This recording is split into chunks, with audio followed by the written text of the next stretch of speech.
بسم اللہ الرحمن الرحیم۔ ایک صاحب نے سوال کیا ہے کہ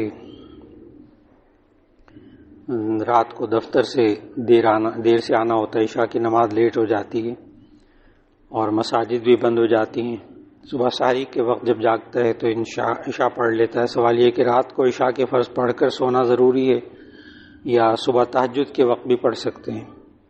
تو اس کا جواب یہ ہے کہ ہم جو نماز عشاء کی پڑھتے ہیں اس کا وقت مسنون وقت رات کے نصف رات تک، 2/3 رات تک اس کا وقت ہوتا ہے۔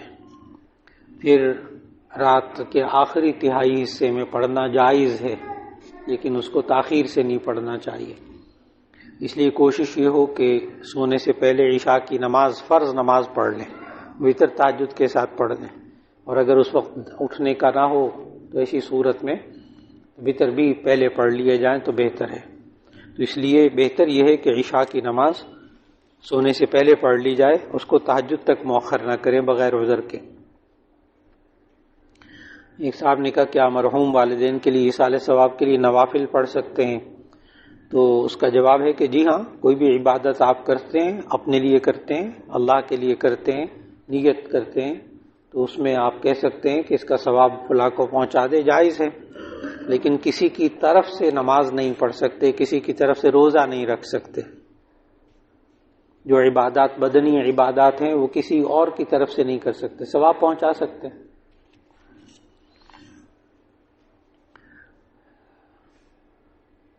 ایک صاحب نے کہا آپ نے جو تفسیر بتائی افادات محمود کے نام سے یہ چھپی ہوئی ہے، تو اس کا جواب یہ ہے کہ جی ہاں، اصل میں حضرت مولانا مفتی محمود صاحب رحمۃ اللہ علیہ سے میں نے پوری تفسیر پڑھی، اور جب وہ پڑھاتے تھے تو اس کا ایک ایک لفظ لکھا الحمدللہ، وہ پھر مکمل چھپا۔ تو یہ افادات محمود کے نام سے 3 جلدوں میں ہے، عام مل جاتی اردو بازار وغیرہ سے۔ ایک صاحب نے کیا پوچھا کہ مباشرت کے بعد بغیر غسل کے کھایا پیا جا سکتا ہے؟ جی افضل یہ ہے کہ کم از کم وضو کر لے، لیکن یہ واجب ہے کہ اگر ہاتھوں پہ نجاست لگی ہو تو ہاتھوں کو پاک کر لیا جائے، اس لیے کہ اگر ہاتھ ناپاک ہیں پھر کوئی چیز کھائے پیئیں گے، وہ ناپاک کھانے کا گناہ ہوگا۔ تو ہاتھوں کو کم از کم دھو کر پاک کر لینا وہ تو واجب ہے، ہاتھوں کو دھونا واجب ہے، لیکن وضو کرنا یا غسل کرنا مستحب ہے۔ ایک صاحب نے کہا خواب میں چھپکلی نظر آئی تو اس کا کیا مطلب ہوتا ہے؟ جی خوابوں کی تعبیر کوشش کیجیے، الگ سے پوچھ لیجیے۔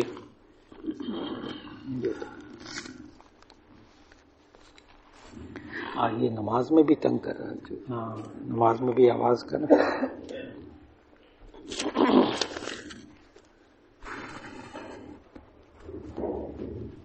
جی تو خوابوں کی تعبیر الگ سے پوچھ لیجیے، اس لیے کہ صرف چھپکلی نظر آنا اس کی تعبیر نہیں ہوتی، اس کی صرف چھپکلی نظر آنے کی 20 تعبیریں ہیں، 40-45 تعبیریں ہیں صرف چھپکلی کی، اس لیے وہ الگ سے پوچھ لیجیے، ٹیلی فون نمبر لے لیجیے تو الگ سے پوچھ لیجیے، تاکہ میں اس میں چند ایک سوال کروں گا۔ چھپکلی کو کیسے دیکھا، مارا نہیں مارا، اس نے کوئی نقصان پہنچایا نہیں پہنچایا، دیوار میں دیکھا، اپنے بدن پر دیکھا، ویسے دیکھا، ہر ایک کی تعبیر مختلف ہے، اس لیے وہ الگ سے اس وقت میں تعبیر نہیں۔ ایک صاحب نے کہا افطار کے وقت اذان سن کر افطاری کریں یا وقت دیکھ کر؟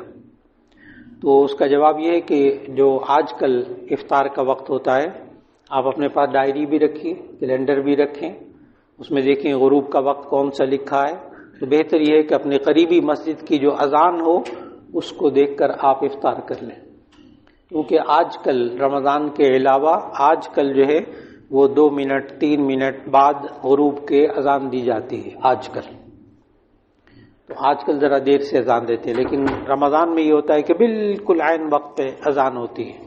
اگر آپ کو وقت بالکل درست ہو، آپ کی گھڑی بھی درست ہو، آپ کو یہ بھی معلوم ہو کب اذان سے پہلے بھی آپ افطار کر سکتے ہیں، شرط یہ ہے کہ آپ کو وقت صحیح معلوم ہو۔ لیکن عام لوگوں کو یہی بتانا چاہیے کہ جی مغرب کی اذان ہو تو پھر آپ افطار کر لیں، اذان ہو تو۔ ایک صاحب نے کہا جنازگاہ میں میت سامنے پڑی ہو، اس وقت وہاں نماز، فرض نماز ادا کر سکتے ہیں؟ جی اگر جنازگاہ پاک ہے بعض لوگ ہوتے ہیں جنازگاہ میں جوتے ووتے بھی لے کر جاتے ہیں، تو اگر جنازگاہ پاک ہے تو میت کو ایک طرف رکھ لیا جائے، سامنے نہ رکھا جائے، جیسے امام نماز جنازہ پڑھاتا ہے ویسے میت کو نہ رکھا جائے، ایک سائڈ پہ رکھ لیا جائے، پیچھے رکھ لیا جائے، امام کے سامنے نہ ہو، تاکہ جب وہ سجدہ کرے تو کہیں میت کو سجدہ کرنے کے رخ نہ ہو جائے۔ بس یہ احتیاط کر لی جائے، جگہ پاک ہو، صفیں بچھی ہوئی ہوں تو نماز وہاں پڑھ لے پہلے، پھر وہیں جنازگاہ میں آپ جنازے کی نماز پڑھ لیں، درست۔ ایک کہا کسی کی حق تلفی ہو گئی، معافی مانگنے کی جگہ کیا اس کی طرف سے صدقہ دے سکتے ہیں؟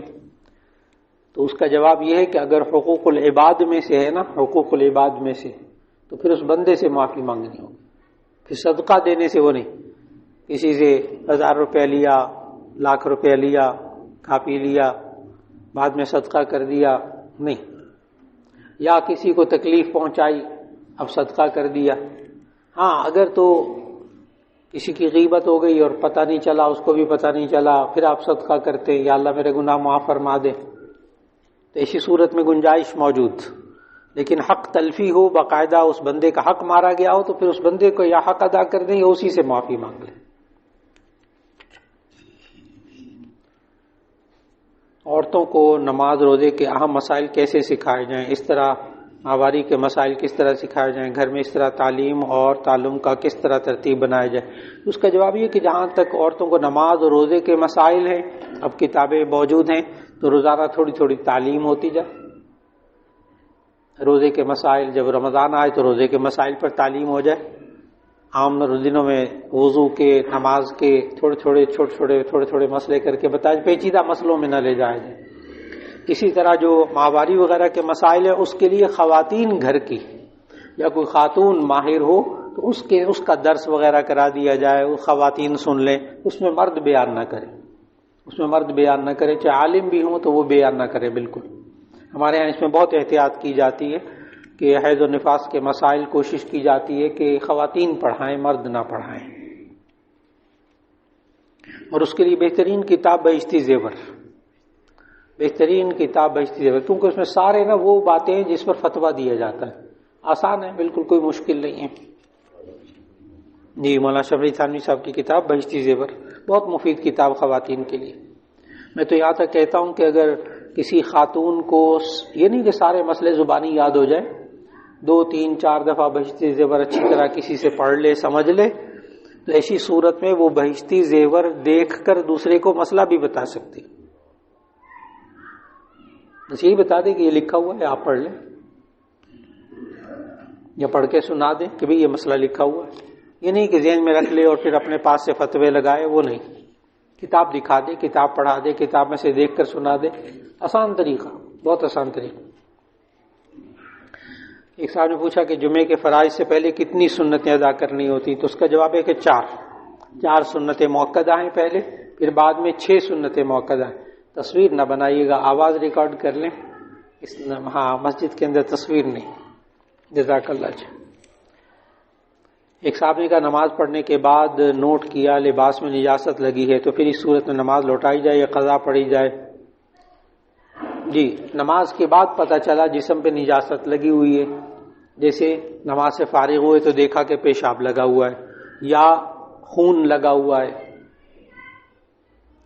تو ایسی صورت میں تھوڑی سی تفصیل ذہن میں رکھیے گا کہ خون، پیپ، پیشاب یہ نجاست غلیظہ ہیں، اور نجاست غلیظہ 1 درہم کے برابر معاف ہے۔ 1 درہم کتنا ہوتا ہے اس کا سائز بتانے کے بجائے فقہاء نے بڑا آسان طریقہ بتایا کہ آپ اپنے ہاتھ کو، ہتھیلی کو سیدھا کریں اور اس میں پانی ڈالیں، تو جتنا پانی گہرائی میں ٹھہر جائے گا تو اتنا درہم ہوا کرتا تھا۔ اب حدیث میں موجود کہ 1 درہم کے برابر تو اگر خون کا 1 قطرہ 2 قطرے لگے ہوئے ہیں، خون کا داغ لگا ہوا ہے، تو آپ دیکھیں کہ کیا وہ اتنا بڑا ہے، اگر اتنا بڑا ہے تو ایسی صورت 1 درہم کے برابر، تو آپ کی نماز 1 درہم سے کم تو آپ کی نماز ہو گئی، اس کے لگے ہوئے بھی نماز ہو گئی، اتنی اجازت۔ یا بس اوقات ہوتا ہے گوبر لگ گیا یا کوئی ایسی چیز لگ گئی، تو وہ آپ نے دیکھنا اس کی مقدار کیا ہے، اگر 1 درہم سے کم ہے تو آپ کی نماز ہو گئی، اور اگر 1 درہم سے زیادہ ہے تو ایسی صورت میں پھر نماز کو لوٹا لیجیے. جی جی بھائی صاحب نے کہا ہے کہ شوگر ٹیسٹ کرنے کے لیے جو پرک کرتے ہیں، سوئی مارتے ہیں تھوڑا سا اور اس میں سے خون نکلتا ہے، تو اس میں سے آپ ذہن میں رکھیے گا کہ خون صرف نکلتا نہیں ہے، خون نکلنے سے وضو نہیں ٹوٹتا، بہنے سے وضو ٹوٹتا ہے. خون نکلنے سے آپ کو خراش لگ گئی یہاں، اور اسی کی جگہ خون کے دانے دانے چھوٹے چھوٹے نکل آئے، تھوڑی دیر بعد خشک ہو گیا تو آپ کا وضو بھی نہیں ٹوٹا. خراش آ گئی، خون کے چھوٹے چھوٹے بوندیں آ گئیں، بہا نہیں، خشک ہو گیا، آپ کا وضو بھی نہیں ٹوٹا. لیکن اگر وہ بوندیں کپڑے پر لگ گئیں اور آپ کو اندازہ ہو گیا اتنی تھی کہ یہ بہنے والا خون ہو سکتا تھا، تو ایسی صورت میں وضو ٹوٹ جائے گا. اب آپ ذہن میں رکھیں ٹیکنیکل بات کہ یہ جو شوگر ٹیسٹ کرنے کے لیے خون لیتے ہیں تو وہ 1 قطرہ ہوتا ہے کم از کم، اور پھر آپ اسی وقت اس کو سٹک کے اوپر بھی لگاتے ہیں تو وہ بہنے والا ہو جاتا ہے، اس لیے وضو ٹوٹ جاتا ہے. بہنے والا ہو جاتا ہے اس لیے وضو ٹوٹ جاتا ہے. البتہ جو انسولین لگاتے ہیں اس سے وضو نہیں ٹوٹتا. جی جی 1 قطرہ اگر بہنے والا خون ہو وضو ٹوٹ جائے گا. اور میں نے بتایا کہ آپ اس کو سٹک کے ساتھ لگاتے ہیں تو بہہ گیا نا، سٹک کے ساتھ لگایا اور بہنے کی کیفیت میں آ گیا، وضو ٹوٹ گیا. لیکن انسولین لگانے سے وضو نہیں ٹوٹتا، اس لیے کہ انسولین کی سوئی بہت باریک ہوتی ہے اور وہ کھال میں لگتی ہے تو خون نہیں نکلتا، نہ نکلتا ہے نہ اسے وضو ٹوٹتا ہے. چیک کرنے سے البتہ وضو ٹوٹ جاتا ہے. جی جی بالکل، انسولین لگانے سے روزہ بھی نہیں ٹوٹتا. انسولین لگانے سے روزہ بالکل نہیں ٹوٹتا. کوئی بھی انجیکشن ہو، انٹروینس ہو، کھال میں لگنے والا، اور یہ جو انسولین انٹرا مسکولر ہوتا ہے، انٹراوینس ہوتا ہے، تو سب جائز، روزہ ٹوٹتا بھی نہیں، مکروہ بھی نہیں ہوتا. اس لیے ڈاکٹر حضرات تو کہتے ہیں 20 منٹ پہلے 10 منٹ پہلے کھانے سے وہ انسولین لگائیں کہ افطار کرنے سے پہلے وہ لگانی پڑتی، تو لگا لیں، روزہ نہیں ٹوٹتا، مکروہ بھی نہیں ہوتا. اور شوگر چیک کرنے سے بھی روزہ نہیں ٹوٹتا، خون نکلنے سے روزہ نہیں ٹوٹتا، وضو ٹوٹتا ہے. اس لیے شوگر دن میں 3 دفعہ 4 دفعہ بھی چیک کی جائے، کوئی حرج کی بات نہیں، جائز. جی یہ بچے بہت ضد کرتے ہیں، ٹافی دو فلاں چیز دو، اب ماں تنگ ہو جاتی ہے تو وعدے کے بجائے کہتے ہیں میں ارادہ کرتا ہوں، وعدہ نہیں کرتا، تو ارادے پر لے جا سکتے ہیں. تو ایسی صورت میں بھائی صاحب نے جو بڑا اہم مسئلہ پوچھا کہ اگر ہم بچوں سے کہیں، وہ بچے کہتے ہیں کہ ہمیں ٹافی دو، چاکلیٹ لا کے دو، فلاں چیز لا کے دو، ہم کہتے ہیں لا کر دے دیں گے، تو کیا یہ وعدہ ہے؟ تو اس کے بجائے اگر ہم کہیں بھی ہم ارادہ کر لیتے ہیں، وعدہ نہیں کرتے، تو بچہ اتنے باریک فرق کو تو نہیں سمجھتا. یہ تو تبلیغی جماعت والے سمجھتے ہیں نا کہ وعدہ کیا یا ارادہ کیا، تو بڑا چھوٹا بچہ تو اس کو نہیں سمجھے گا کہ وعدہ کیا کہ ارادہ کیا. لیکن اس کے باوجود زندگی کے وہ حصے ہیں. بڑی آج جمعے کے اندر جو بات کی وہ بڑی نازک بات تھی، حساس بات تھی. یہ تو ہمارے لائن لگی ہوئی ہے نا، کوئی چھوٹی موٹی تو ہے نہیں. ایسی صورت کے اندر بچے سے عادت بنا لیں کہ جب بھی بچے سے وعدہ کریں تو یا تو ظاہر کر دیں، بیٹا اگر گنجائش ہوگی تو پوری کر دوں گا، اگر کوئی مہنگی چیز ہو تو. اور اگر وعدہ کر لیا کہ میں تمہیں ٹافی دوں گا، چاکلیٹ لا کے دوں گا، آئس کریم لا کے دوں گا، تو اسے بہرحال پورا کیجیے، بہرحال پورا کیجیے. اس کو وعدہ کر لے، اس کو پورا کیجیے. اور اگر بالفرض نہیں وعدہ پورا کر سکے تو اس سے بچے سے معذرت کر لیجیے کہ میں نے آپ سے وعدہ کیا تھا تو میں بھول گیا لانا، پھر کسی وقت میں لا کے دے دوں گا. بات مکمل ہو گئی. اور جہاں تک آپ نے ضد کی بات کی ہے نا، ضد کی، بچوں کو ضدی بسا اوقات ہم خود بناتے ہیں. ضد کس کو کہتے ہیں؟ بار بار بار بار بار بار بار بار ایک ایک بات. اس لیے کہ بچے کو ہم خود سکھاتے ہیں کہ تم بار بار کرو گے، رو گے، چلاؤ گے، چیخو گے، تب ہم دیں گے، تب ہم دیں گے. اگر اس کو عادت بنا دی جائے، نہیں بیٹا ضد نہ کرو، میں نے جب لا کے دینی ہوگی دے دوں گا، اور ضد کر کے ایک دفعہ آپ نے ضد کو پورا کر دیا نا، اس کو راستہ مل گیا، اس کو ٹیکنک سمجھ میں آ گئی. یوں کیا جائے تو پھر یہ بندہ بنتا ہے میرے ابا جی، بس پھر وہ اس کے بعد اس کو وہ ٹیکنیک سمجھ میں آ جاتی ہے. جب وہ ٹیکنیک سمجھ میں آ جاتی ہے پھر وہ اس کو یاد رکھتا ہے اس چیز کو. تو بچوں کو عادت ڈالی جائے کہ اگر وہ ضد کرے نا اس وقت بیٹا ابھی آپ ضد کر رہے ہو نا ابھی میں نہیں دوں گا آپ کو. جب آپ کی ضد کی کیفیت ختم ہو جائے گی پھر میں دوں گا. آرام سے مانگو. دیکھو رو کر مانگو گے نا میں نے نہیں دینا. اور اگر وہ چلائے گا روئے گا چیخے گا اور آپ نے نہیں یہ لے وہ اس کو سمجھ میں آ گیا یہ کیسے رام ہوتا ہے یہ کیسے لائن پہ آتا ہے. اس لیے ضد کے وقت میں اس کی ضد کو پورا نہ کیا جائے یہ علاج ہے. مارا بھی نہ جائے سختی بھی نہ کی جائے بس اتنا سا کہا جائے کہ اس وقت آپ رو رہے ہیں ابھی نہیں. چپ کر جائیں خاموش ہو جائیں آرام سے کہیں پھر میں دوں گا. بالکل ٹھیک.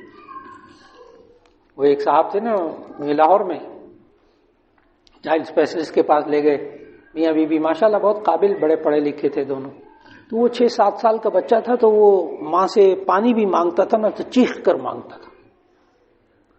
پانی بھی روٹی بھی کوئی چیز مانگنی چیخ کر مانگتا تھا.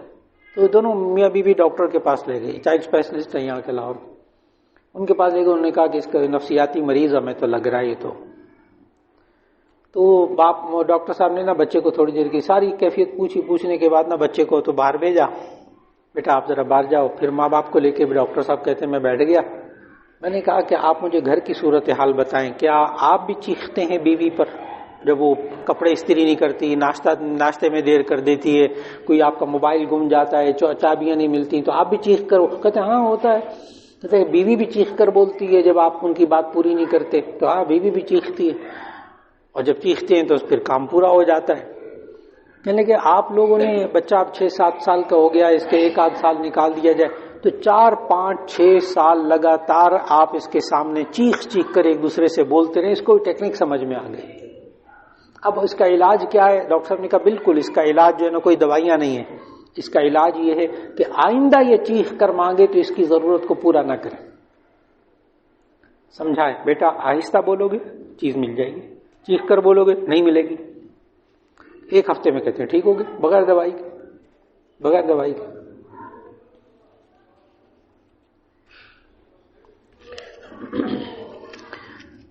ایک صاحب نے کہا سنت اور فرض کے درمیان نماز نوافل وظائف وغیرہ پڑھے جا سکتے ہیں. جی سنت اور فرض کے درمیان عبادات میں سے کوئی عبادت کر لیں وہ درست. سنتیں پڑھ لی اس کے بعد درمیان میں بازار چلے گئے سودا لے لیا کھانا پینا کر لیا اس سے بچنے کی کوشش ہو جائے کیونکہ بعض فقہا کے نزدیک وہ سنتیں نہیں رہتی. وہ سنتیں نماز سے پہلے کی تھی تو اس میں آپ وظائف کر لیں قرآن مجید پڑھ لیں نوافل پڑھ لیں گنجائش موجود. لیکن کوشش کریں کہ نماز سے پہلے کی سنتوں کے درمیان نوافل نہ پڑھیں کیونکہ بعض علماء کے اندر وہ سنت نہیں رہتی بعض کے نزدیک. البتہ سنتیں باقی رہے گی. قرآن مجید پڑھ لیں وظائف کر لیں وہ جائز. وظائف تسبیحات میں اگر کمی بیشی ہو جائے تو کیا درست ہے؟ جی ہاں وظائف جو ہے نہ فرض ہوتے ہیں نہ واجب ہوتے ہیں. بالفرض آپ نے روزانہ 100 دفعہ کلمہ طیبہ پڑھنا ہوتا ہے 100 دفعہ سبحان اللہ کی تسبیح کرنی ہے 100 دفعہ درود شریف کی کرنی ہے. ایک دن آپ نے 20-25 مرتبہ پڑھا تھا کوئی آ گیا کوئی فون آ گیا بھول گئے کوئی بات نہیں آپ پورا کرنا چاہیں اس کو پورا کر لیجئے. تو وظائف تسبیحات فرض واجب نہیں ہے اس میں کمی بیشی جائز بالکل. کیا وہ بغیر وضو کے وظائف تسبیحات پڑھ سکتے ہیں؟ جی ہاں بغیر وضو کے وظائف بھی پڑھ سکتے ہیں تسبیحات بھی پڑھ سکتے ہیں قرآن مجید بھی پڑھ سکتے ہیں. ہاتھ نہیں لگائیں گے بغیر وضو کے. آپ قرآن مجید بھی زبانی پڑھنا چاہیں پڑھتے رہیں. بغیر غسل کے قرآن مجید بھی نہیں پڑھ سکتے. غسل واجب ہو تو قرآن مجید زبانی بھی نہیں پڑھ سکتے. وظائف پڑھ سکتے ہیں جو قرآن کے علاوہ بسم اللہ الرحمن الرحیم پڑھ سکتے ہیں کوئی دعائیں پڑھ سکتے ہیں. لیکن قرآن مجید کی تلاوت بغیر غسل کے نہیں کرنی وہ گناہ کی بات. جی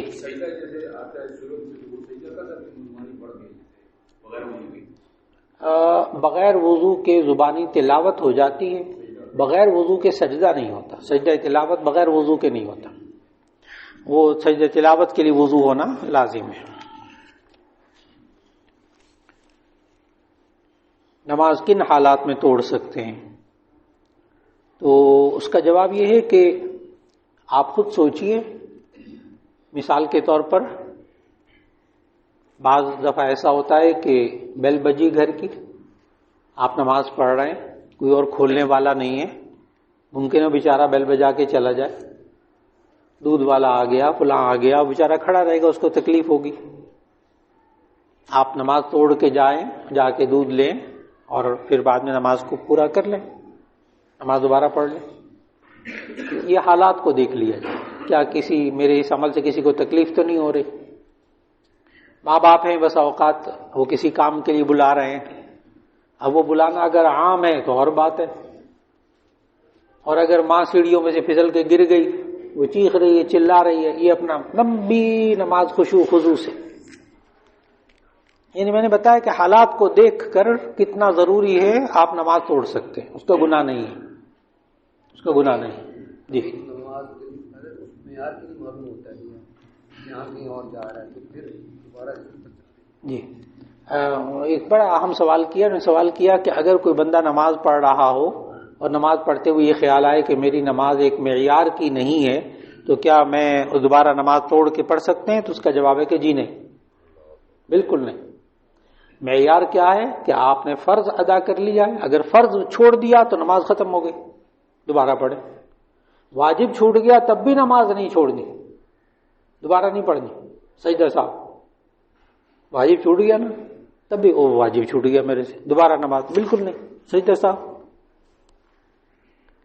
پتہ نہیں 2 رکعتیں پڑھی، 3 رکعتیں پڑھی، دوبارہ نماز، بس ایک دفعہ آپ دوبارہ نماز شروع کر دیں، پھر ساری زندگی دوبارہ نماز ہی پڑھتے رہیں، اس لیے کہ یہ شیطان وسوسہ ڈالتا ہے،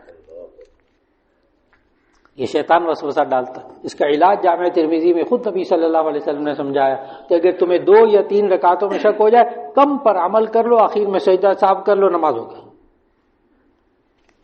بڑا آسان طریقہ۔ اس لیے یہ سوچ کر کہ میری نماز معیار کی نہیں ہے، آداب کی نہیں ہے، دل نہیں لگ رہا تھا، میں دوبارہ پڑھتا ہوں، بالکل غلطی نہیں کر رہے۔ اگر ایک دفعہ غلطی کر لی، شیطان حاوی ہو جائے گا، پھر ساری زندگی عادت پڑ جائے گی وسوسے کی۔ اس کو کہتے ہیں وسوسہ۔ وسوسہ شیطان کی طرف سے ہوتا ہے، اس پر کبھی عمل نہیں کرنا چاہیے، کبھی عمل نہیں کرنا چاہیے۔ ایک دفعہ عمل کر لیا نا، شیطان سمجھ گیا میری بات کو یہ مانتا ہے، پتہ نہیں وضو ہوا یا نہیں ہوا میرا، پتہ نہیں ہوا خارج نہ ہو گئی ہو، شک ہے مجھے کوئی قطرہ پیشاب کا نکل گیا، خطرہ ہے، شک ہے مجھے ہوا خارج ہو گئی۔ حضرت ابو ہریرہ رضی اللہ تعالیٰ عنہ کی یہ کیفیت ہو گئی، جامع ترمذی کی حدیث ہے، نبی صلی اللہ علیہ وسلم نے فرمایا ابو ہریرہ جب تک آواز نہ آئے ہوا خارج ہونے کی، جب تک بو نہ آئے، تمہیں یقین نہ ہو جائے، مسجد سے نہ جانا دوبارہ وضو کرنے کے لیے۔ اور اسی حدیث کے آخر میں وہاں فقہاء نے لکھا، محدثین نے ترمذی میں، کہ اگر انسان کو اس شک پر اتنا یقین ہو جائے کہ وہ قسم اٹھا سکے کہ میرا وضو ٹوٹا ہے، تب دوبارہ جا کے وضو کرے۔ ایک دفعہ بندہ شک پہ چلا جائے نا، شیطان حاوی ہو جاتا ہے، پھر ایک دفعہ بس، پھر دوبارہ وہ آدھا گھنٹہ وضو میں لگاتا ہے، 1 گھنٹہ نہانے میں، توبہ توبہ توبہ، سارے گھر والے تنگ آ جاتے ہیں صوفی سے، وہ گھس گیا نا ایک دفعہ غسل خانے میں، بس اب یہ نہیں نکلے گا، سارا گھر تنگ و تظاہر، ہر ایک گھر میں تو نہیں ہوتے نا غسل خانے اتنے سارے، اس لیے عادت بنائیے، غسل خانے میں جائیں، وضو کریں سنت کے مطابق، 3 مرتبہ کلی کریں، 3 مرتبہ منہ میں پانی کلی کریں، ناک میں پانی ڈالیں، 3 مرتبہ پورے بدن پر پانی بہائیں، صابن ملیں، باہر آ جائیں۔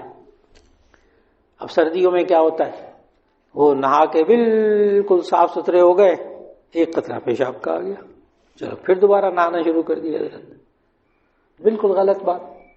1 قطرہ پیشاب کا آ گیا، کوئی بات نہیں، استنجا کریں، باہر آ جائیں، بالکل دوبارہ نہ نہائیں۔ ایک دفعہ دوبارہ نہا لیا نا، بس عادت بن جائے گی، پھر نہانے کے بعد لازماً پیشاب کا قطرہ آئے گا،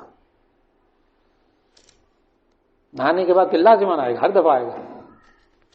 یہ پیشاب کے قطروں کی بیماری یہ شک سے شروع ہوتی ہے، شک سے شروع، بڑی بیماری ہے۔ سردیوں کے اندر مجھے جو لوگ ملتے ہیں نا، بیچارے تنگ آئے ہوئے ہوتے ہیں، میں وضو کر کے تنگ آ گیا، ان کو آسان سی بات بتاتا ہوں، آسان سی بات، کوئی دوائی کی ضرورت نہیں، یہ پروسٹیٹ وغیرہ کی تکلیفیں بہت بعد کی بات ہوتی، یہ پیشاب کے قطروں کی تکلیف کا تعلق براہ راست انسان کے دماغ سے اس کا تعلق.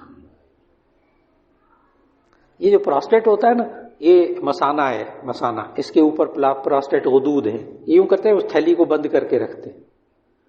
اللہ تعالیٰ نے سینسر لگایا ہوا ہے نا، پراسٹیٹ جو ہے نا یہ سینسر ہے مثانے کے. جب وہ بھر جاتا ہے نا تو وہ پراسٹیٹ کے غدود جو ہے نا وہ دماغ کو اطلاع کرتے ہیں کہ وہ بھر گئی ہے تھیلی، یعنی پیشاب آ رہا ہے، میں باتھ روم میں جا کے پیشاب کر لوں. اور اگر انسان کو یہ بیماری ہو جائے قطروں کی تو ایسی صورت میں بہترین طریقہ نماز سے، جب آپ نے نماز پڑھنی ہے نا اس سے ٹھیک آدھا گھنٹہ پہلے پیشاب کر کے فارغ ہو جائیں. چلے استنجا کر کے فارغ ہو جائیں، چلے پھریں، کوئی خطرے نہیں آئیں گے آپ کو. پھر اس کے بعد جب نماز کا وقت ہو جائے وضو کریں، نماز پڑھیں. اور یہ جو ہماری عادت ہوتی ہے نا کہ بالکل ادھر اذان ہوئی، ادھر باتھ روم میں، ادھر وضو کیا، ادھر جناب فوراً آ گئے، یہ بندہ چند سال کے بعد شک میں مبتلا ہو جاتا ہے. اس کے لیے ایک بہترین طریقہ انڈر ویئر استعمال کرنا، انڈر ویئر استعمال کرنا. اور جامع ترمذی کی حدیث سناؤ کہ نبی صلی اللہ علیہ وسلم کے پاس جبرائیل علیہ السلام آئے. نبی صلی اللہ علیہ وسلم کے پاس جبرائیل علیہ السلام آئے اور انہوں نے نبی صلی اللہ علیہ وسلم کو یہ سکھایا کہ آپ جب استنجا کر لیا کریں تو اپنے ازار تہبند میں پانی کی چھینٹیں مار لیا کریں. جب آپ استنجا کر لیں تو پانی کی چھینٹیں اپنے ازار پر تہبند پر مار لیا کریں خود، تاکہ وہ جسم کو لگے نا ٹھنڈا ٹھنڈا، تو معلوم ہو نہیں وہ پانی تھا، چھینٹیں جو میں نے ماری تھی نا وہی نہیں، پیشاب نہیں، خطرہ نہیں. جبرائیل علیہ السلام نے کس کو سکھایا؟ نبی صلی اللہ علیہ وسلم. جامع ترمذی کی حدیث کتاب الطہارت کی.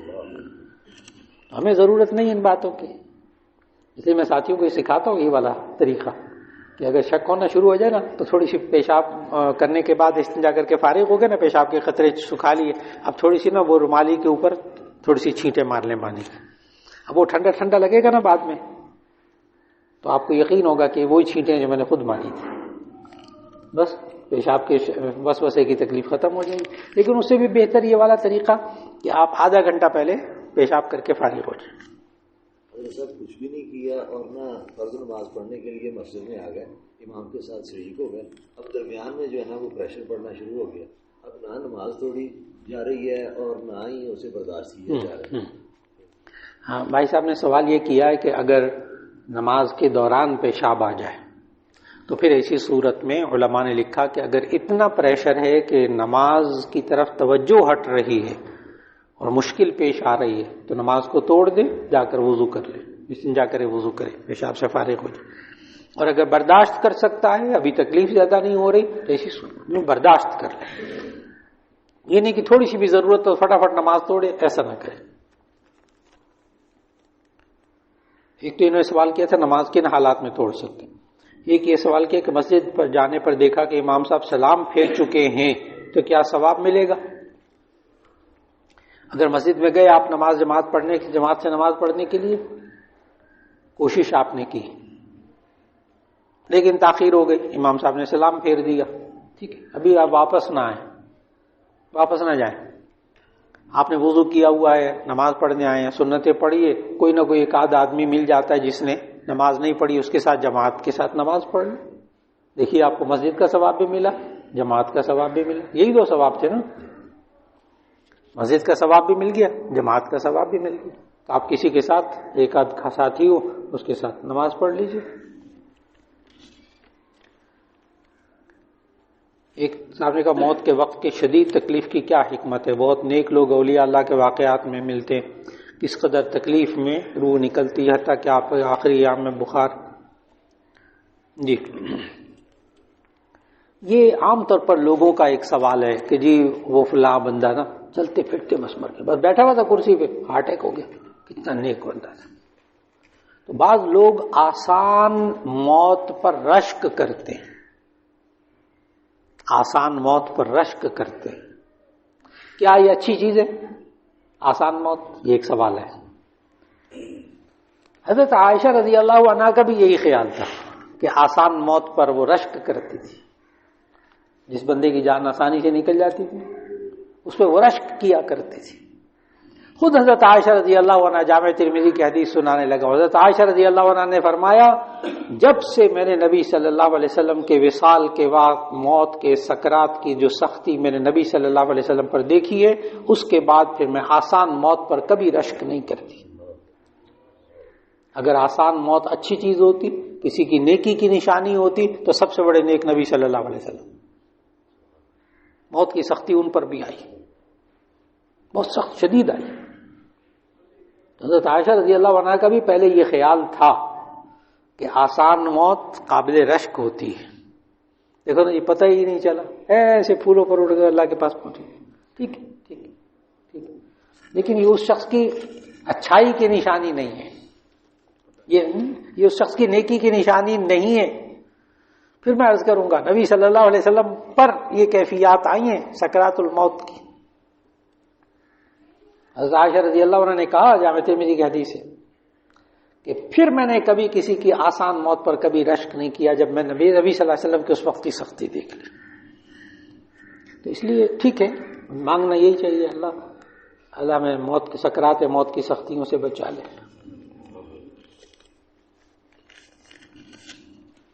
بات بڑے بڑے بزرگ ہیں, کتنی تکلیفیں, 4 سال فالج میں رہتے ہیں, پتہ نہیں کیا کیا تکلیفیں, کینسر میں بیچارے رہتے ہیں کچھ لوگ, کتنی تکلیفیں سہتے ہیں. تو اس کو سمجھنا چاہیے کہ اللہ تعالیٰ پھر اس کے سارے گناہوں کو معاف کر کے لے جاتا ہے.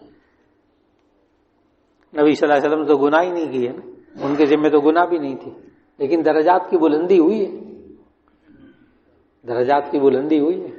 یعنی میں نے اس سوال کا جواب دیا ہے کہ آخر موت کے وقت بیماری کے میں سختیاں یہ وہ, تو پھر یہ ہم کس زمرے میں لیں گے؟ ایک تو یہ کہ عام بندہ ہو تو اس کے گناہ معاف ہوں گے, اور اگر گناہ بالکل ذمے میں نہیں تو پھر کیا ہوں گے؟ اللہ درجات بلند کریں گے. ایک صاحب نے کہا سالگرہ کی حقیقت کیا ہے؟ لوگ اب بہت ذوق شوق سے سالگرہ مناتے ہیں. اسے شادی کی سالگرہ کے بارے میں بہت زیادہ ٹرینڈ ہے. کوئی مبارکباد دے, گھر پر کیک تحفہ لے کر آئے تو کیا کرنا چاہیے؟ اگر وصول کر لیں تو بدلے میں جب ان لوگوں کی سالگرہ آتی ہے تو وش کرنا یا گفٹ دینا کیسا ہے؟ اصل میں یہ سارا سوال تبھی ہوتا ہے جب کسی کو دینا پڑتا ہے. اپنے بچے کی سالگرہ کرنا ہو پھر کوئی سوال نہیں کرتا. سوال ہوتا ہے جب دوسرے کے ہاں جانا پڑتا ہے نا, اس پہ پیسہ خرچ کرنا پڑتا ہے, پھر پوچھتے ہیں جائز ہے کہ نہیں. اور اگر اپنے بچے کی اور لوگ تحفے تحائف لا رہے ہوں, دے رہے ہوں, پھر خاموشی سے, پھر نہیں مولانا صاحب سے مسئلہ پوچھتے. مسئلہ ہمیشہ تب پوچھا جاتا ہے جب دینا پڑتا ہے, جائز ہے کہ نہیں. تو اس کا جواب یہ ہے کہ بچوں کے اندر بس اوقات دوسرے چچا بھائی ہیں, کزنز ہیں, اب ان سب کے بچوں کی سالگرہیں ہوتی ہیں, آپ کے بچے کی سالگرہ نہیں ہوگی تو پھر بہت عجیب ہوگا. جوائنٹ فیملی سسٹم کے اندر اور مسائل پیچیدہ ہو جاتے ہیں. ایک بھائی سالگرہ کرتا ہے, دوسرا نہیں کرتا. بھئی ہمارے یہاں تو جائز نہیں ہے, چلو نمٹ گیا کام. اس کے لیے ٹیکنیک طریقہ اختیار کر لینا چاہیے. اگر جوائنٹ فیملی سسٹم ہے, اپنے بچوں کے بارے میں, تو چند دن پہلے لا کے دے دیجیے, بعد میں لانے کے بجائے چند دن پہلے اس کو گفٹ لا کر دے دیجیے. سالگرہ کا نام نہ رکھیے. سالگرہ جو ہے وہ برتھ ڈے منانا یہ اسلام کے اندر شعار نہیں ہے, اسلام کی عادت نہیں ہے. یہ نصارہ کی, یہود و نصارہ کی عادت, خاص طور پر نصارہ کی. یہ جو کرسمس مناتے ہیں نا, کرسمس مناتے ہیں, یہ کرسمس کا ترجمہ یہی ہے, عید میلاد مسیح. عیسیٰ علیہ السلام کی پیدائش پر خوشی مناتے ہیں. وہاں سے ان کے یہاں پھر جب اپنے نبی کی پیدائش پر خوشی مناتے ہیں, باقی کی بھی خوشی مناتے ہیں. اب آپ سمجھ گئے ہوں گے ساری بات. تو اس لیے بچوں کی سالگرہ ماحول بنائیے, پہلے سے ذہن بنائیے. عین سالگرہ کے وقت یہ حرام ہے, اللہ کے بندے نہیں, ابھی نہیں, اس طرح نہیں. سالگرہ والے دن فتویٰ نہیں لگانا, پہلے سے ذہن بنانا ہے. جیسے ہمارے یہاں بعض بہت نیک لوگ ہوتے ہیں نا, کسی کی شادی میں جاتے ہیں نا, ولیمے میں کوئی باتیں ہو رہی ہوتی خلاف شرع, بس وہیں اپنا فتویٰ جھاڑتے ہیں, اپنا تقویٰ سارا ظاہر کرتے ہیں, ساروں کا مزہ خراب کر دیتے ہیں. اللہ کے بندے پہلے سے محنت کرنی تھی. ان لوگوں پر آتے جاتے, ان کو تحائف دیتے, ان کے کام کرتے, ہاں ان کی شادی میں کام آتے, ان کی خدمت کرتے, یہاں تک کہ آپ کی وہ بات ماننے لگتے. پھر کہتے بھئی دیکھو پھر خلاف شرع بات, یہ فلاں بات خلاف شرع نہ کرنا. پہلے سے جناب ذہن بنا دو, محنت کرو. یہ جو عین وقت پہ پھٹے بازی کرنے والے ہوتے ہیں نا, یہ کوئی دین پر عمل نہیں کر رہے ہوتے. پھٹے بازی سمجھ میں آ گئی ہوگی. تو اسی طرح بچوں کے ساتھ بھی پھڈا نہ کریں سالگرہ کے بارے میں، ان کا ذہن بنائیں بیٹا یہ اسلامی چیز نہیں ہے، گفٹ لینا ہے، کھانا پینا ہے، آپ کو جا کے کھلا پلا دیں گے، پہلے ہی کھلا پلا دیں گے. اس تاریخ کو مقرر نہ کریں، اس تاریخ کو مقرر، تاکہ اس کے دل میں احساس کمتری بھی نہ آئے کہ نہیں میرے ابا جی کھلاتے پلاتے بھی ہیں، کیک بھی کھلا دیتے ہیں، چیزیں بھی کھلا دیتے ہیں، گفٹ بھی دلا دیتے ہیں. بس پھر بچہ وہ اپنی تاریخ پیدائش پر بچہ آپ سے اصرار بھی نہیں کرے گا، وہ دوسروں کو بھی بتائے کہ میرے ابا جی نے گفٹ دے دیا سالگرہ. اور آہستہ آہستہ آہستہ آہستہ بس وہ دن. اسی طرح شادی کی سالگرہ اس کو بھی اگر اسی طرح کوشش جاری رکھیں گے، تقریبات وغیرہ ہوں گی تو وہی بات بدل جائے گی. تو ہمیں اس کے لیے محنت کرنی ہے شروع سے، آہستہ آہستہ بچوں کا ذہن بنانا ہے. پھر الحمدللہ بہت سارے بچوں کے گھر میں جن پر محنت ہوتی ہے وہاں کوئی سالگرہ کا تصور ہی نہیں ہے. اب سوال یہ ہے کہ اگر کوئی دوسرا سالگرہ پہ بلائے تو کیا کریں؟ تو اس کا جواب بھی ذہن میں رکھ لیجئے گا. پہلے سے گفٹ دے دیں، جا کے چند دن پہلے گفٹ دے دیں، جا کے ہدیہ دے دیں، بھائی اس وقت میں نہیں آ سکوں گا، معذرت کر لیں. آہستہ آہستہ عادت بن جائے گی کہ بھئی یہ بندہ سالگرہ وغیرہ میں نہیں آتا. تھوڑی سی کوشش کریں گے، قابو ہو جاتے ہیں مسائل قابو ہو جاتے ہیں. اگر کسی ہاؤسنگ سوسائٹی میں قسطوں پر پلاٹ لیں اور ایڈوانس رقم جمع کروائی جائے اور باقی رقم قسطوں پر دینے کی سوسائٹی انتظامیہ سے بات ہو تو کیا قسطیں مکمل ہونے سے پہلے منافع پر فائل بیچی جا سکتی؟ جی ہاں، اگر تو آپ کا پلاٹ مقرر ہو گیا ہے، کچھ قسطیں آپ دے چکے ہیں، آپ منافع پر وہ بیچ رہے ہیں، جائز. یہ جو صرف فائل ہے نا کہ ابھی پلاٹ بھی مقرر نہیں ہوا، ابھی آپ کی تشخیص بھی نہیں ہوئی اور پھر وہ فائل بیچنا، وہ فائل کوئی سامان نہیں ہے جس کو ہزاروں میں لاکھوں میں بیچا جائے، وہ سامان نہیں ہے. ہاں، فائل میں پلاٹ متعین ہو جائے، جگہ متعین ہو جائے، چاہے آپ نے ابھی قسطیں نہ بھی دی ہوں تب بھی آپ وہ فائل بیچ سکتے ہیں.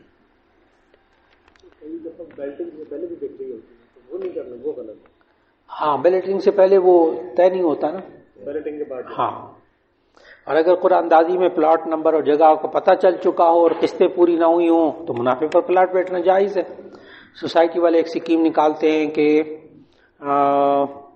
شہر کی قسطوں میں رقم اگر جنوری میں جمع کرائیں گے تو 40% کم پر فارم ملیں گے، اگر ستمبر میں لیٹ جمع کرائیں گے تو ہر قسط جمع ہوگی. وہ وہاں پہ دیکھ لیجئے کیا ہے، جائز ہے کہ اگر وہ اس میں رعایت دیتے ہیں تو اس میں گنجائش موجود. تو فارم لینا جائز ہے، چاہے وہ 1 لاکھ میں دیں چاہے وہ 10 لاکھ میں دیں، فارم لینا جائز ہے. لیکن وہ فارم لے کے پھر آگے صرف فارم بیچیں گے، وہ صورت پھر وہ بات بدل جائے گی. ایک صاحب نے کہا بندے کو معمولی بات پہ غصہ آتا ہے اور بہت جلدی دل خفا ہو جاتا ہے. جی، اس کا طریقہ یہ ہے کہ جب انسان کو غصہ آئے تو غصہ آنا کوئی بری بات نہیں ہے. اچھا، غصہ آنا اچھی بات ہے، غصہ طبیعت میں ہونا یہ اچھی بات ہے. کوئی حدیث کوئی آیت نہیں ہے کہ اچھا انسان ہوتا ہے جس میں غصہ نہ ہو، کوئی حدیث کوئی آیت نہیں ہے، بلکہ اچھا انسان وہ ہوتا ہے جس میں غصہ ہو. غصہ نہ ہو، غصہ کس کو کہتے ہیں؟ خلاف ضابطہ، خلاف اصول بات دیکھی ہے تو طبیعت میں کوئی تیزی آتی ہی نہیں ہے، اس کو جبن کہتے ہیں، بزدلی. اور اس سے نبی صلی اللہ علیہ وسلم نے پناہ مانگی، اللہم انی اعوذ بک من الجبن، اے اللہ میں بزدلی سے تیری پناہ مانگتا ہوں. تو غصہ انسان کے اندر ہونا چاہیے، اس کے بغیر انسان اچھا باپ نہیں ہو سکتا، اچھا استاد نہیں ہو سکتا، اچھا ایڈمنسٹریٹر نہیں ہو سکتا جب تک کہ غصہ نہیں ہوگا. لیکن اس غصے کی وجہ سے انسان کے اندر بہادری آتی ہے. کوئی فوجی آپ کو نہیں ملے گا ایسا جس میں غصہ نہ ہو. جب اس کے نفسیاتی ٹیسٹ ہوتے ہیں نا، فوجیوں کے جب نفسیاتی ٹیسٹ ہوتے ہیں، سائیکالوجیکل ٹیسٹ ہوتے ہیں، اس میں اس چیز کو بہت چیک کرتے ہیں اس کے اندر غصہ ہے یا نہیں ہے. اگر غصہ نہیں ہوگا تو اس کے اندر شجاعت بھی نہیں ہوگی، بہادری بھی نہیں ہوگی. عجیب بات ہے. اسی طرح عدالت، یہ بھی شجاعت سے، یہ بھی غصے سے پیدا ہوتی ہے. جس جج کے اندر غصہ نہیں ہوگا نا، وہ بہادر بھی نہیں ہوگا اور وہ فیصلہ بھی نہیں کر سکے گا.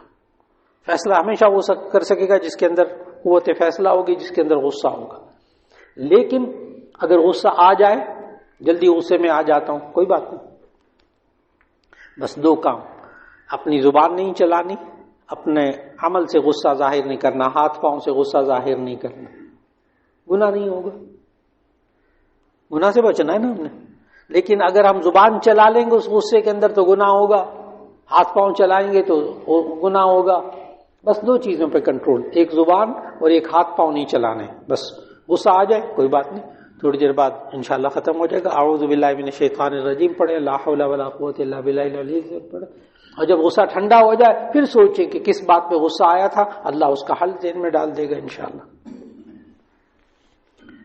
اور اگر زیادہ غصہ ہو تو عادت بنی ہوئی ہو اس کو ختم کرنا ہو تو سورہ آل عمران کی آیت 134 134 والکاظمین الغیظ والعافین عن الناس، ایک مجرب عمل ہے، اس کا ترجمہ بھی ذہن میں رکھیں کہ اللہ کے بندے وہ ہوتے ہیں، متقی بندے وہ ہوتے ہیں جو کہ غصے پر قابو پانے والے ہوتے ہیں، لوگوں کو معاف کرنے، والکاظمین الغیظ والعافین عن الناس۔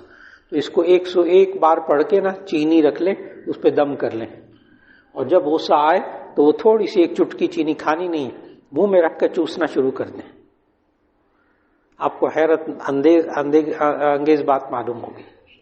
والکاظمین الغیظ والعافین عن الناس، یہ چینی پر دم کر کے رکھ لیں اور منہ میں تھوڑا سا رکھ لیا کریں، انشاءاللہ فرق پڑ جائے گا۔ ایک صاحب نے کہا فارکس ٹریڈنگ کا کیا حکم؟ ہاں، یہ مختلف طریقے آج کل آ رہے ہیں لیکن ان سے بچنے کی ضرورت ہے، کیونکہ غیر قانونی تجارت ہے، غیر قانونی تجارت ہے، تو اس میں بچنے کی کوشش ہو جائے۔ ایک صاحب نے کہا کہ کسی قول کی کہاوت ہے God help those who help them self, اپنے آپ پر، یعنی انہوں نے کہا کہ انگریزی میں محاورہ ہے کہ اللہ خدا اس کی مدد کرتا ہے جو خود کی مدد کرتا ہے، اپنی مدد آپ۔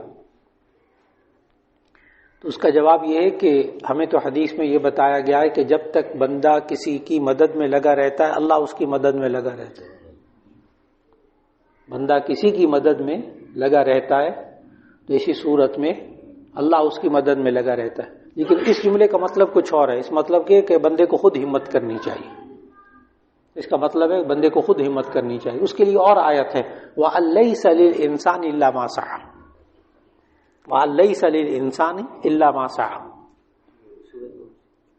جی حافظ بیٹھے ہوئے کہ میں رمضانی حافظ ہوں؟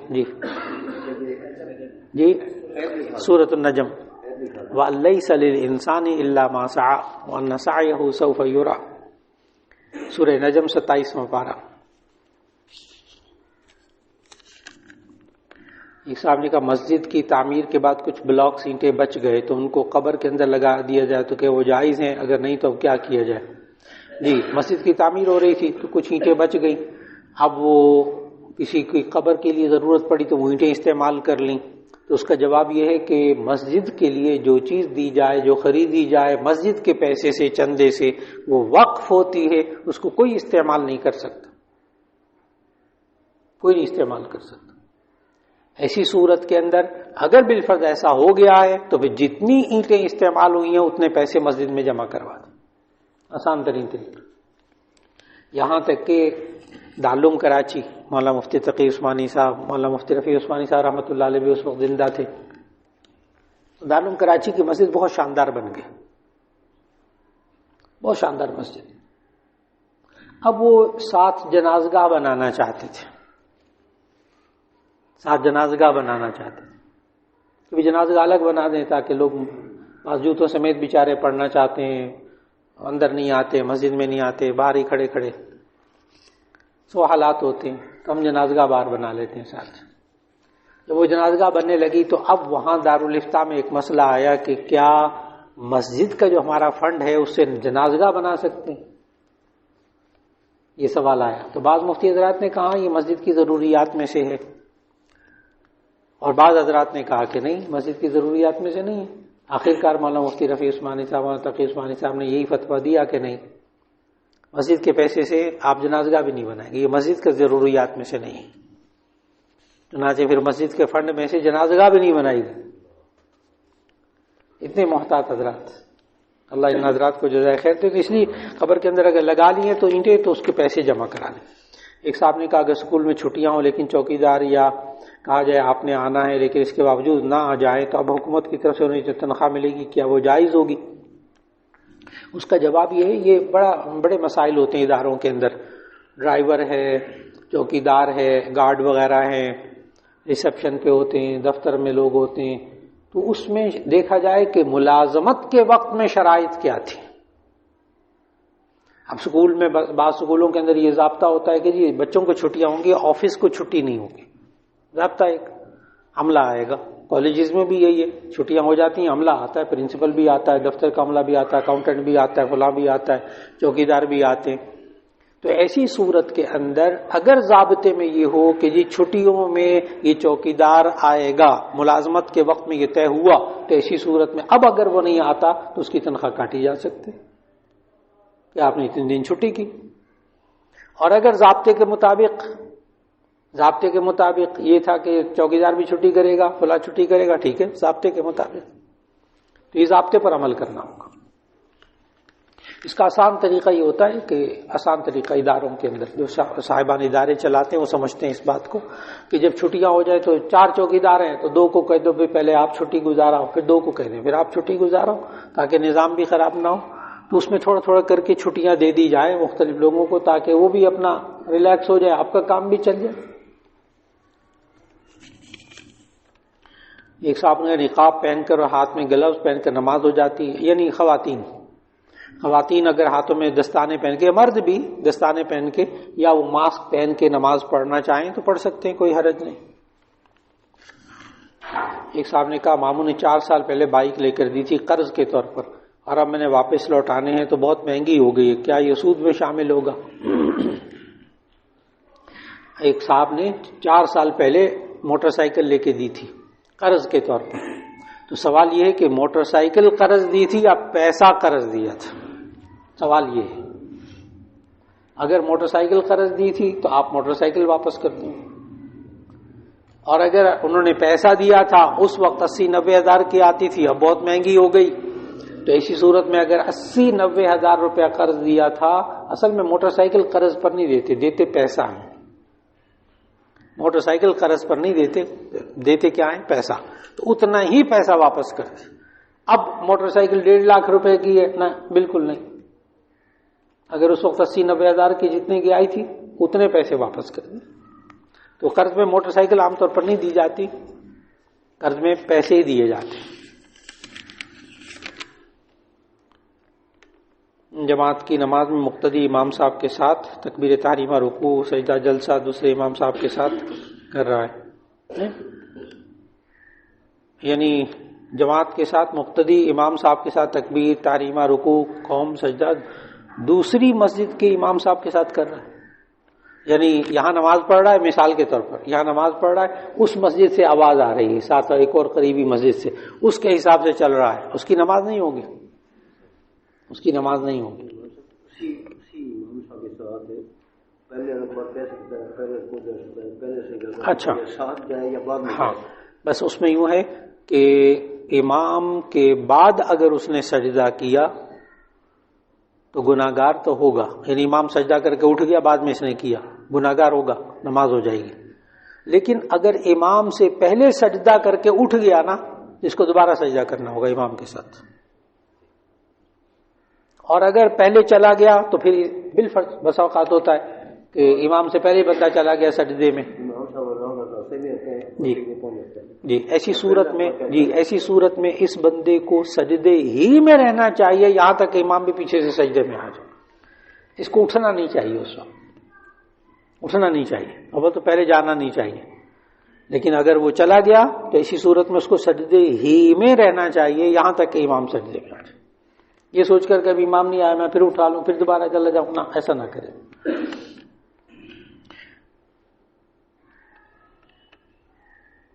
جی بالکل، جی جان بوجھ کے جانا گناہگار ہوگا، مکروہ ہوگا، خلاف سنت ہوگی، نماز ہو جائے گی۔ جزاک اللہ خیر، جزاک اللہ خیر، السلام